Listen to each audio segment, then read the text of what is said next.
right. So when we provide this machine applicable, what's it called? Migration. Yes. We also want to provide, what is it called? We also want to provide a statement saying, hey, insert this in the body of your closure to restore behavior. Should this be set, should it say something else? Yeah, it's not very friendly. Yes. Especially, well, okay, so this is going to be a single let statement all the time. Yes. Maybe something like inserting let in the body forces the closure to capture the entire variables. Okay. Or causes the closure. Or so this is also going along with the fact that we're saying.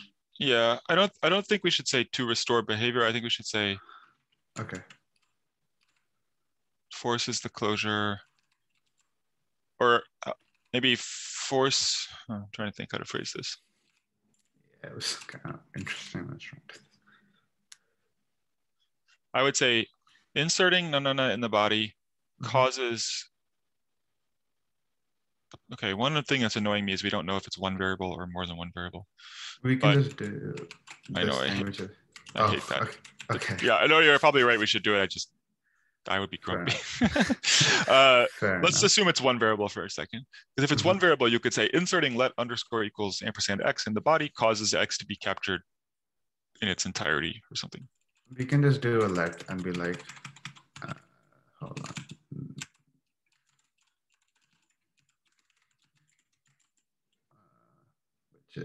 Where did they go? Hold on. And we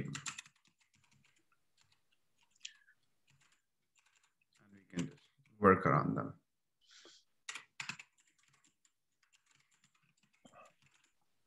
That was.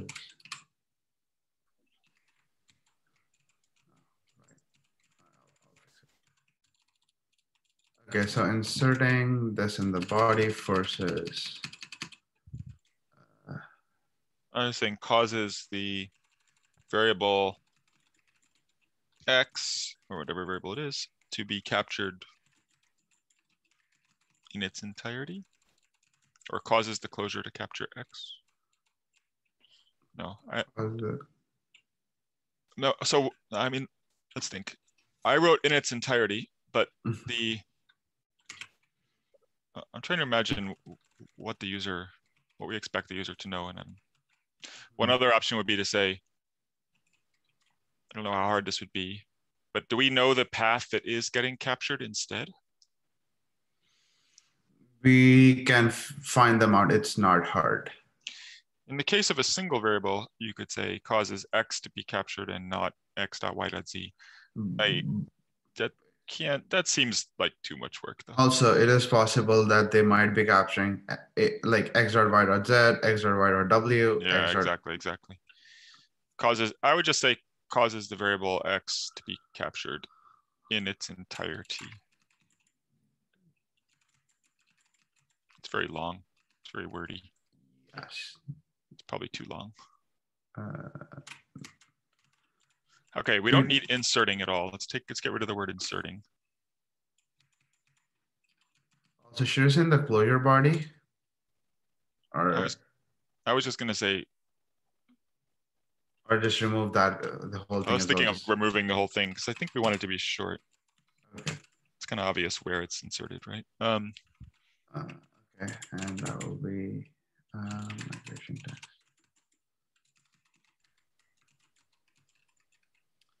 Oh, I need to get the variable name. Entirety is misspelled, but yes, I will get to that. no rush. Not that I would have not noticed it, but yeah, I'll get to it.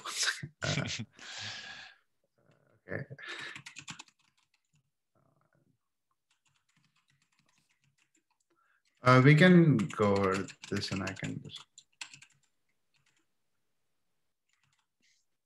Yeah, I think that should be good. Should be, yeah.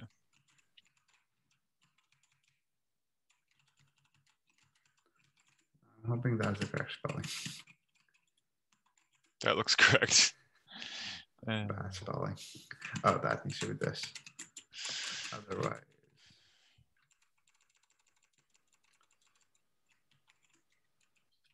Let's get rid of the word the too. Okay. All right. Wait. Causes. Yes. Now. Yes. All right. So we have that. And what do we want to say in case of multiple then?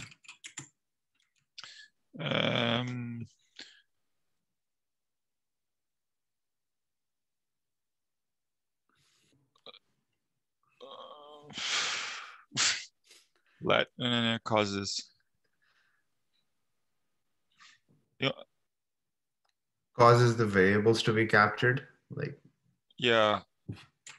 I was wondering, actually, maybe we could get rid of in its entirety and say fully captured. Okay, that is actually nicer. I do like that. And then you could actually just make it only one case, and it's just a comma separated list. Okay, in the that case works. Of, yeah, that's reasonable.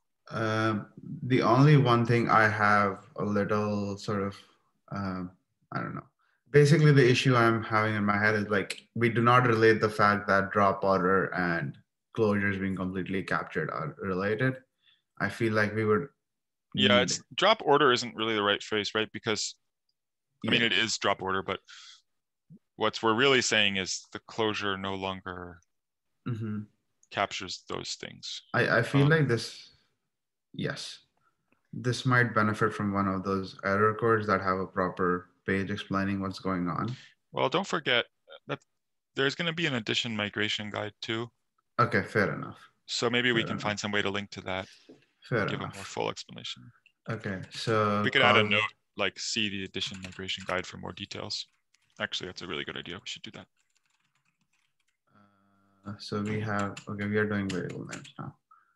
Okay. It's also, I think it's also the case that these are going to be automatically applied. Yes, they will be. And they're going to be allowed by default unless you're migrating. So actually, people won't really read this. I hope. Yes. that would be nice. Yes. It's not that important. It's nice that we put some effort into it, but at the end of the day. Okay, give me 1 second. I will just.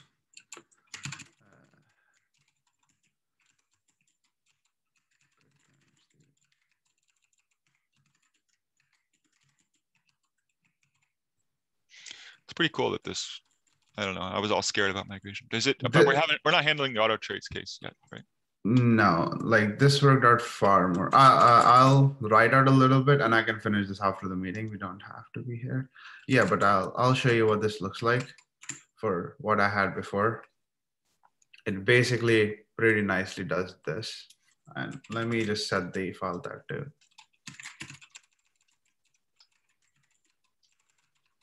We have some colors. Okay, yeah. So I talked to diagnostics as well, and you said that as well, that running Rust format is not required as long as it's correct. So this worked out easily.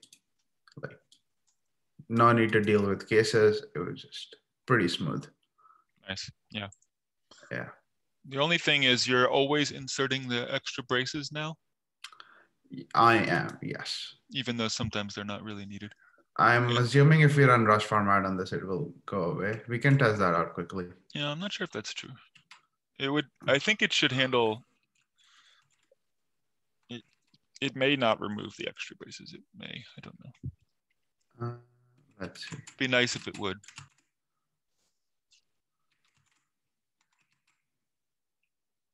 Wait, why did this not run things? Didn't it? I don't think so. Oh no, you're right. Looks like it did. Whoa, what was that crazy thing. Wait, where? Just Vim is like putting type annotations on. Yes, it's pretty nice.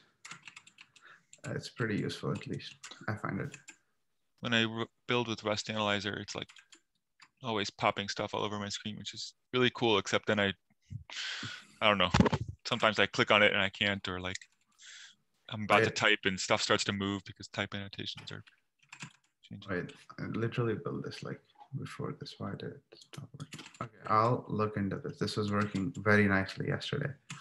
Oh, I'll copy the file over. Maybe I did something weird. Deleted something. Okay, let's do that. And hopefully this works this time. Oh, interesting. Okay, I'll look into this. I found a small bug that I was fixing, so maybe I made something, did something. Yeah, like if I run this over here, it works fine. Like, interesting. Yeah, so one bug that I found was we were handling a case where you could move, like one of the cases that the code was handling was if you have a drop type that is not completely captured by move, then we would migrate that drop type. But it is not allowed in Rust to move out of drop types. So basically, it's a pre-existing bug in the user's code, and we basically do not migrate in that scenario. Wait, say it again? I didn't understand. I'm sorry. Which case? So it is possible that you have something like, oh, this right here, I guess. You have something like this. You have type foo, which implements drop, and then you have type, let's say, bar, which contains a foo. Yeah. That contains a drop. Now, it's not legal to move bar dot out, 0 out, because bar is a drop type, so you cannot move out of it. So we were handling this case in our code, which is if bar is not completely captured, we will migrate bar. But since this is a bug in the user code, I suggest we do not migrate anymore.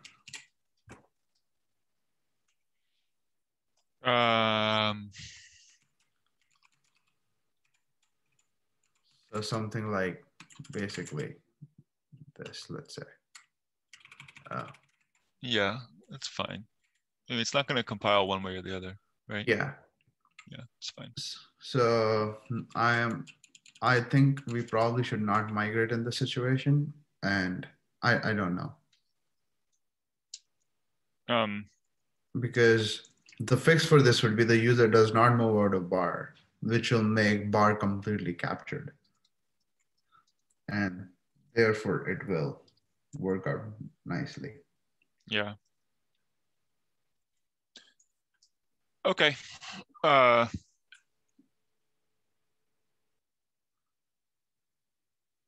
Yeah, that's fine. Okay. I mean, we don't really need to worry about this case, do we? Like, it's kind of an error no matter what happens, isn't it? It's an error no matter what happens, but we will end up introducing an extra line for no particular reason. Yeah. Yeah. That's just not. Yeah, I agree. If you want to avoid it. Yeah. That's nice of you. It isn't that bad, other than the fact that Cargo doesn't fix things properly. So I'll have to look into it. Yeah. No, the reason I found out was because I was particularly handling that case. And then when like fixed file got generated, it was like, oh, you have bad code. I'm like, okay. It was good after we figured that out.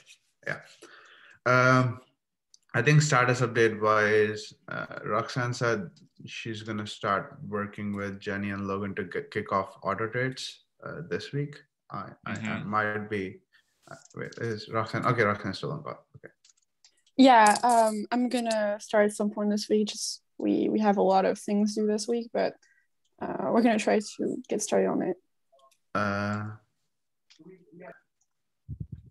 And Throve should be around finishing drop. I know we met on Friday, so I don't think we have gotten too much time sensitive.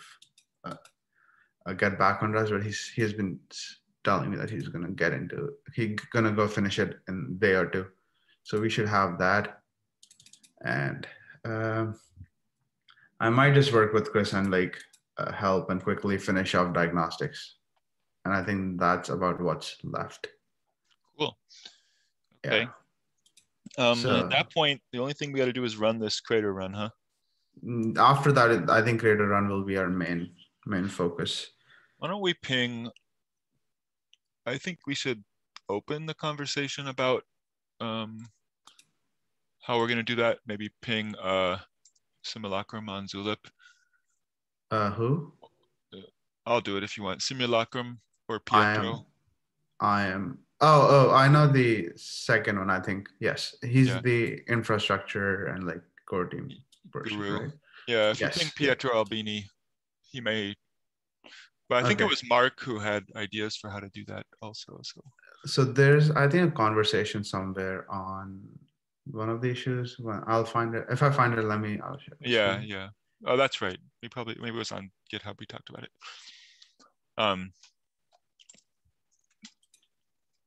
Any case, it'd just be good to like, in case there's some problem, I'd rather know now. But I think we're just gonna have to add some log statements and scrape them out somehow. I don't know how. Yes. Yeah, so this was the issue, which was assessing these. Yeah.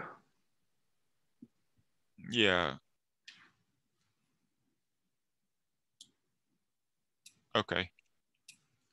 Right. Yeah. So you could. That's the person I'm talking about. Simulacrum. Okay. Okay. He's at Simulacrum on Zulip. I see. You could ask him, but for any advice, like exactly what you should do. I don't know what he has in mind. Yes, it's I will. Add a Prickland or add an info bang or what? I don't know.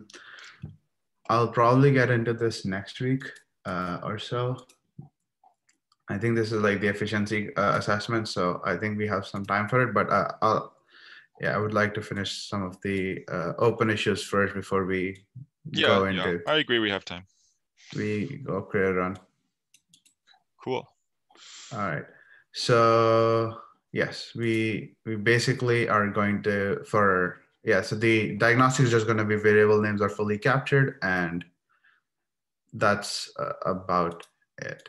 Okay. Yeah, this should be doable. I'll probably open the PR for this today. Should not be too bad. Yeah, I should be able to open a PR for this tonight. Great. All right. Sounds good. I don't have anything else. Do you guys have anything else? I don't. Not sure about Roxanne. No, nothing on my end either. All right. Thank you very much. Yep. Thank you. Have a good one. Thanks. See you all later. See ya.